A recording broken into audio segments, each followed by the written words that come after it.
And welcome everyone to Beyond the Forecast, where every day at 4:30 to 5, we talk about a little science and a little weather. And it's not any forecast, you're not going to find the 7-day here, but we're going to be talking about all the science behind the weather that you see, but all the science that is also behind the weather that you might not see. And we're continuing this week's theme of climate, carbon footprint, Earth Day related topics. And today we have two interviews for you. First up is going to be meteorologist Haley Fischetti, as she got to sit down with Steve Noble from EGLE. They deep dive into e-waste and what we need to know about recycling our electronics. So we have that interview for you. And then we also have an interview for you from the acting director of NOAA's Great Lake Environmental Research Laboratory, Dr. Jesse Fayen. So I get to talk to him about the Great Lakes and the impacts we are seeing from the ever-changing climate that we have going on in northern Michigan. What does it mean to the species in our Great Lakes? What does it mean to the economy of our Great Lakes? What's it mean to the Great Lakes region when the numbers start getting a little bit warmer each and every year? So we'll sit down and talk to him about that. Trivia. Yesterday we asked, what is a prolonged period of abnormally hot weather, often caused by a high pressure system? What is that called? Is it hot air, summer, hot stretch, or a heat wave? It's a heat wave. So that was yesterday's trivia. Today's trivia, we want to know, what country sees the most tornadoes? This one might be a little bit trickier. Is it the U.S.? Is it China? Is it Spain? Or is it India? Hit the QR code with your phone, weigh in, choose your answer, and we will have the answer for you tomorrow on Beyond the Forecast. But again, what country sees the most tornadoes? Is it the United States of America, China, Spain, or India? Now, viewer photo of the day, brought to you, as always, by Great Rooms. This one was sent in from Al Pastel from Curtis. He titled this one, Donald and Daisy, back at it again. Look at those crazy two ducks. But thank you, Al, for sending that in, and thank you to Great Rooms for sponsoring viewer photo of the day. Now, let's continue talking about kind of our environmental impact in science and weather. E-waste, we all have electronics. I'm holding one in my hand right now. But what happens when you don't use that electronic anymore? You can't just throw it out. You can't just throw it to the dump site. There's actually a thing that you have to do to recycle your e-waste. And we sit down and talk to Steve Noble from EGLE about that and where you can find areas to do that. We'll have that coming up right after the break. Welcome back to Beyond the Forecast. It's meteorologist Haley Fischetti, and I'm joined today with Stephen Noble, who is a recycle specialist, talking about electronic waste. So meteorologist Michael Stevens and I, a couple days ago, were talking about electronic waste and how little we actually know about it. So this interview is kind of for me too, because you hear about it, but you don't really know what counts, what doesn't count. So Steve, if you could explain to me, what is e-waste? E-waste, well, depending on your opinion, can be as simple as anything with a cord. Okay. Most everything anymore has some kind of a circuit board or a battery or something that powers some kind of electronic device. So if you just keeping it simple, you know, it's a device that runs off a circuit board, which is almost everything anymore in our lives. Right. So it's phones, it's computers, it's TVs, kind of Yeah, everything in a household pretty much has something with electronic in it. exactly. I was wondering, now you can't just throw this out in the trash. There's actually certain places you need to do. So how do you correctly discard your e-waste that you might have in your house?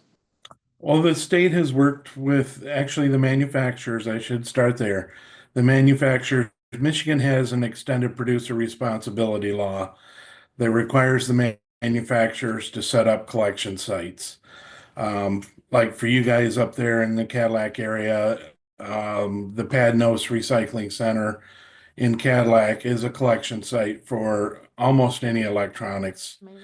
And they take them in and they funnel them back through the manufacturer's recycling program. There's also other companies. There's one up in Traverse City called Bay Area Recycling for Charities. They do a lot of e-waste collection events throughout Northwest Michigan. And so that material all gets collected and it gets sent back through the manufacturer's recycling program. There's also other drop-off sites that may not be as familiar, but Best Buy, Staples, Goodwills, Okay. some of the St. Benny's are all participating in programs. So you can take stuff in there. There may be a small handling fee. Uh, you can get the stuff back to the manufacturers, but it all does get recycled. That's Um, awesome. and the reason to recycle, I'm going to beat you to the punch I here. was gonna say that was my next Um, question. the reason for recycling is in each of those devices, there's precious metals like gold, silver, and then there's also toxic metals like lead and cadmium. And if you go back in the day where the old televisions, they had the big back on them Yeah. and weighed about 200 pounds, that's because the screen in there was filled with lead. And we don't want that lead out in the environment. We No. really don't want it in the landfills because it does leach into the landfill, and then the landfill has to deal with leachate that has lead in it. So we want to properly recycle that material. And that's by collecting it and sending it back to recyclers that will process that glass and take the lead back out and reuse the lead in the industrial cycle. So, and then there's also materials that, you know, especially cell phones, they have a lot of very precious metals in them. Right.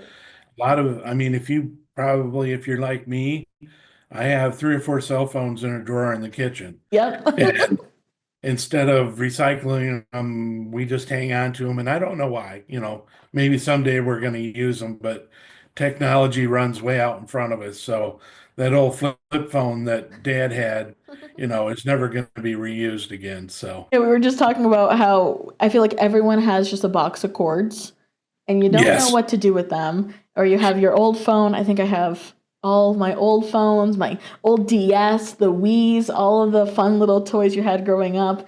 You don't really know what to do with them. So this is the perfect place for you to drop them off, have peace of mind that it's safely being recycled. Because what are some of the environmental impacts if you don't recycle correctly? Well, especially like if you throw stuff out just along the roadside, which, especially in northern Michigan, we do see that occurring if Right. people don't have access to recycling. Let's take an old television. It's got lead in the tube. So if that tube gets broken, that lead is exposed to the environment and can leach into the environment. And we don't want lead in the environment. Right. We know from like lead in paint in our homes that it's toxic to not only humans, excuse me, but to other critters that live around us. So we want to make sure that stuff is properly managed. 100%. Now, do you see as electronics continue to increase and we see more and more things have electronics put into them, e-waste sites starting to increase across northern Michigan, across Michigan, and just the U.S. in general? EGLE is working very hard on getting more and more electronics drop-off sites set up. We'd love to get away from the e-waste event Right. system because if you look at that system, those people are offered services one day out of the year and then they got to wait 364 more days to have access. So we'd rather work with the local community, local unit of government or nonprofit and set up a permanent collection site. And then we can connect them with somebody that'll come pick that stuff up on a regular basis. So we do have the infrastructure for the collection, the pickup from the collection Yeah. sites. We just don't have the collection sites yet. So if anybody's interested in setting up a permanent collection site, they should give me a call. Yeah, no, that's great. We'll definitely put all your information and try to get that set up in some places across northern Michigan. But thank you so much, Steve, for meeting with me today, answering all of my questions, I should say, about e-waste. And now as spring is upon us and spring cleaning, I think I got to go through the cord box and maybe start donating things and recycling There you it go. properly. Sort out all those cords that you don't use again, and the manufacturers have made sure we can't use them. So Exactly. thank you, Haley. Thank you so much, Steve. Thanks, Steve. Thanks, Haley. Now, coming up next, we sit down with the acting director of the Great Lakes Environmental Research Laboratory, Dr. Jesse Fyan, and we ask him about the climate in the Great Lakes and all the records that they are keeping the lakes safe. We'll have all that coming up right after the break.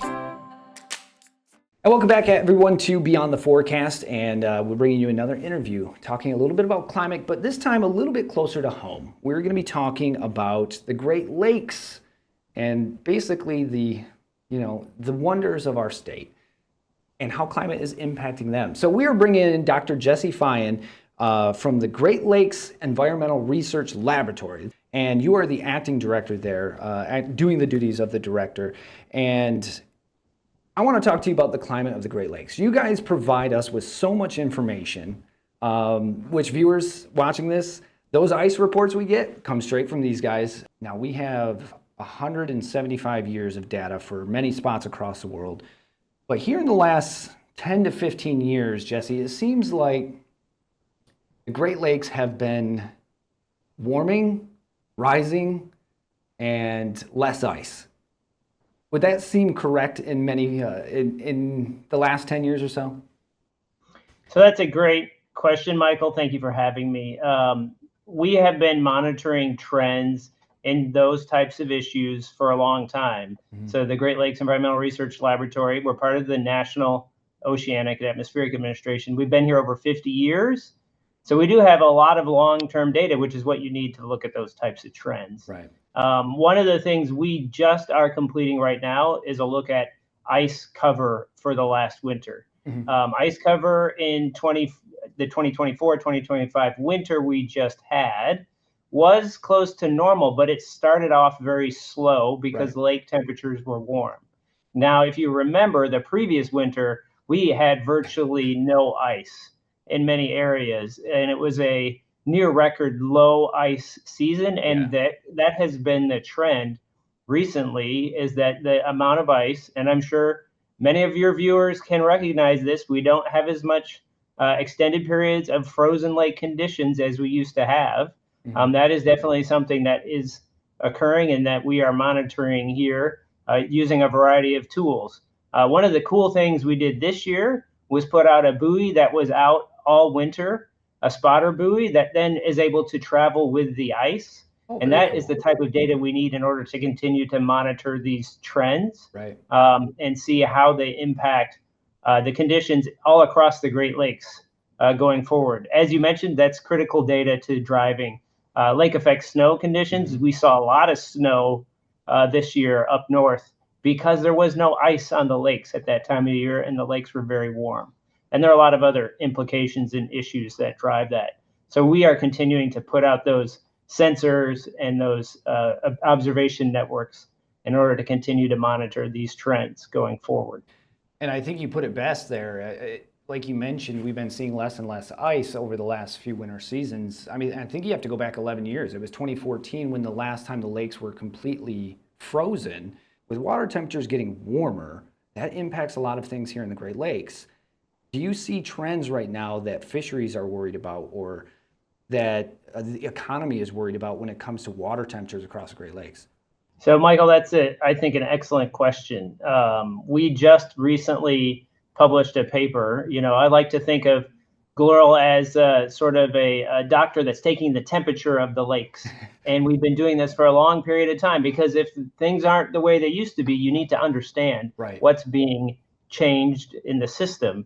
And we've found recently that what would traditionally happen, which is a mixing that occurs due to the changes in the temperature density of the lakes, is not happening as frequently as it used to.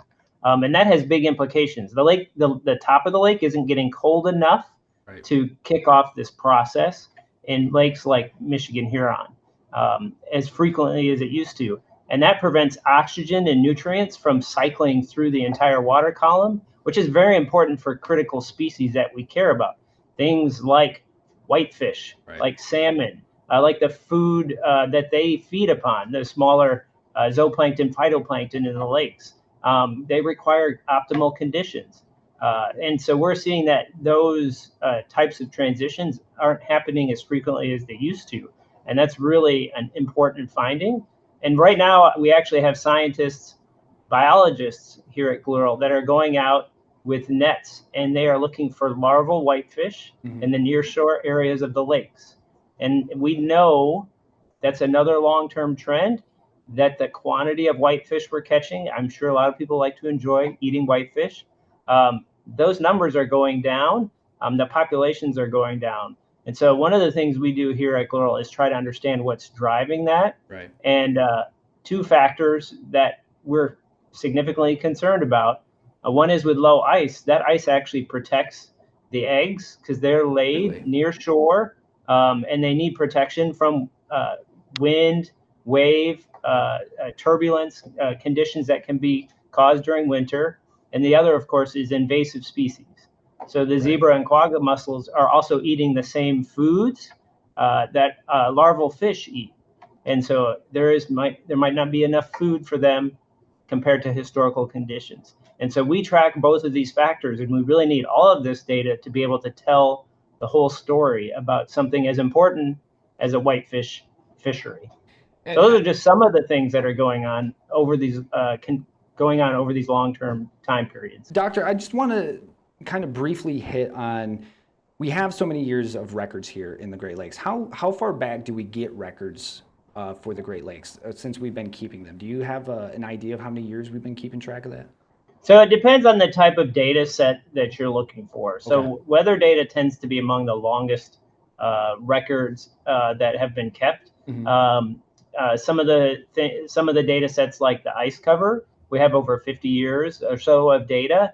Some data is maybe not quite so long-term. We haven't historically had a lot of, I was talking about the temperature collection. Right. So we actually put out strings of what are called thermistors that really gather temperature data. We haven't had those in extensive quantities for long periods of time. In Southern Lake Michigan is one of the few places that data actually has existed, which is why we've been able to tell that story.